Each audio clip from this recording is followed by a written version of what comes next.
आज वक्फ संशोधन bill pass होने पर बिहार पासमानदा फाउंडेशन द्वारा आयोजित कार्यक्रम शुक्रिया मोदी जी की अध्यक्षता कर रहे और अभी आपके बीच जिन्होंने अपनी बातें भी रखी है, ऐसे हमारे भाई दानिश इकबाल जी, मंच संचालन कर रहे इकबाल अंसारी जी, मंच पर हमारे बीच बिहार सरकार के लोकप्रिय उप मुख्यमंत्री और जिन्होंने पूरे बिहार में किस तरह से अकलियत समाज के लिए सरकार काम कर रही है और बिहार कैसे विकास कर रहा है, इसकी विस्तृत चर्चा करने वाले हम लोग के जनप्रिय नेता आदरणीय श्री सम्राट चौधरी जी, बिहार सरकार के सम्मानित मंत्री श्री जनक राम जी, ओबीसी मोर्चा के अध्यक्ष बलराम मंडल जी, नूर आलम जी, फिरोज अंसारी जी, अरमान हवारी जी, इंसार जी, नूर जहां जी, नाज प्रवीण जी, और मैं सबका इस्तकबाल करता हूं। आप सभी को अस्सलाम वालेकुम। वालेकुम अस्सलाम। मैं तो किशनगंज से आता हूं और किशनगंज आप जानते हैं कि कश्मीर के बाद सबसे ज्यादा अकलियत भाई वहीं रहते हैं, तो मेरा जवान भी उर्दू ज्यादा है, मैं उर्दू ज्यादा बोलता हूँ।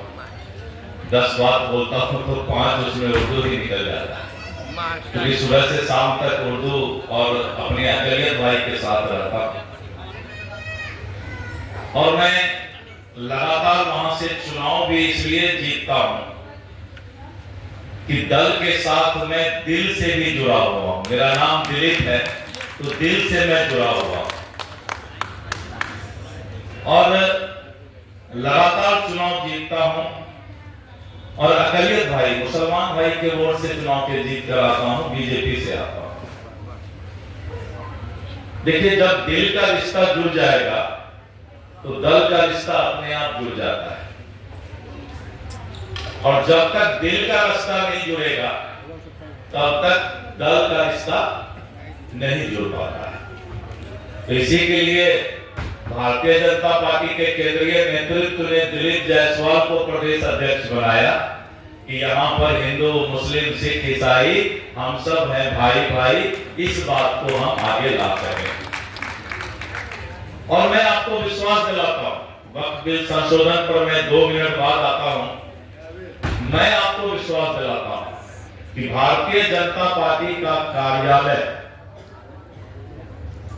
अकलियत भाइयों के लिए खुला हुआ है।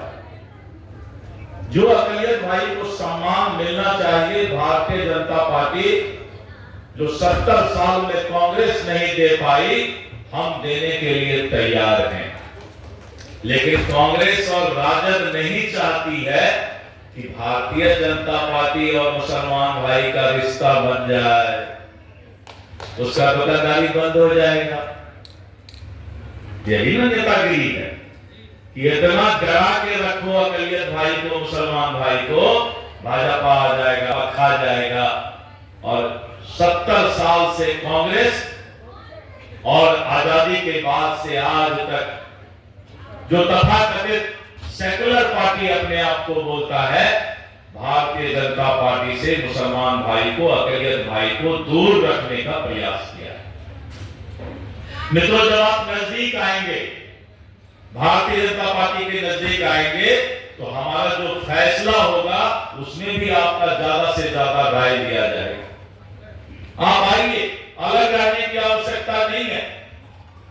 और जब आपका भी, और जिस तरह से दानिश इकबाल साहब और हमारे यहाँ जितने भी अकलियत के नेता बैठे हो, जब आप हमारे साथ रहेंगे तो फैसला भी आया था, तो पूरे देश में अकलियत भाई, मुसलमान भाई को भड़काने का प्रयास किया गया था कि अब यहाँ मुस्लिम भाइयों को दिक्कत हो जाएगा। लेकिन आज कितना 2 साल तो हो गया कानून बने, अब तो लोग कानून ही भूल गया। किसी को कुछ हुआ क्या? नहीं हुआ।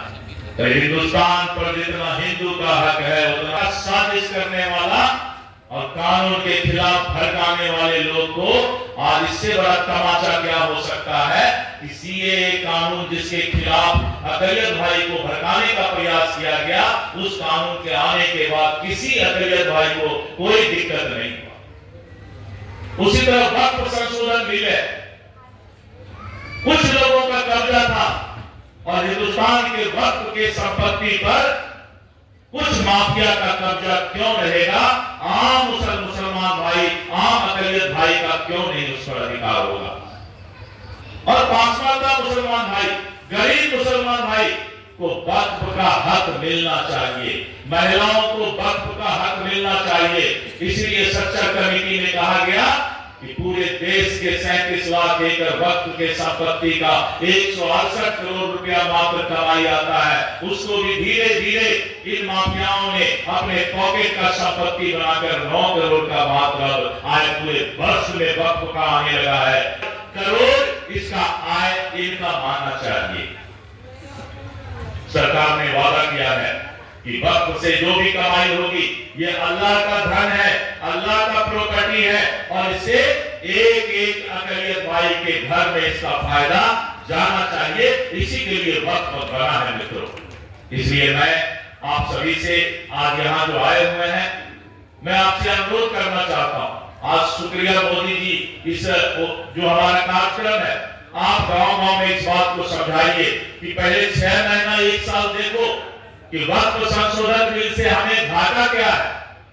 अगर लगेगा कि किसी मुसलमान भाई को वक्फ संशोधन बिल से जो गरीब है, पासमानदा है, उनको थोड़ा सा भी दिक्कत होगा तो इस पार्लियामेंट में फिर से एक अकलियत भाई के घर में इसका फायदा जाना चाहिए। इसी के लिए वक्फ बना है मित्रों। इसलिए मैं आप सभी से आज यहाँ जो आए हुए हैं, मैं आपसे अनुरोध करना चाहता हूँ। आज शुक्रिया मोदी जी, इस जो हमारा कार्यक्रम है, आप गांव-गांव में इस बात को समझाइए कि पहले 6 महीना 1 साल देखो कि वक्फ संशोधन बिल से हमें घाटा क्या है। अगर लगेगा कि किसी मुसलमान भाई को वक्फ संशोधन बिल से जो गरीब है, पासमानदा है, उनको थोड़ा सा भी दिक्कत होगा तो इस पार्लियामेंट में फिर से कानून बदला जाएगा, लेकिन आपके लिए ही ये कानून रहेगा, इतना आप निश्चित रहिए।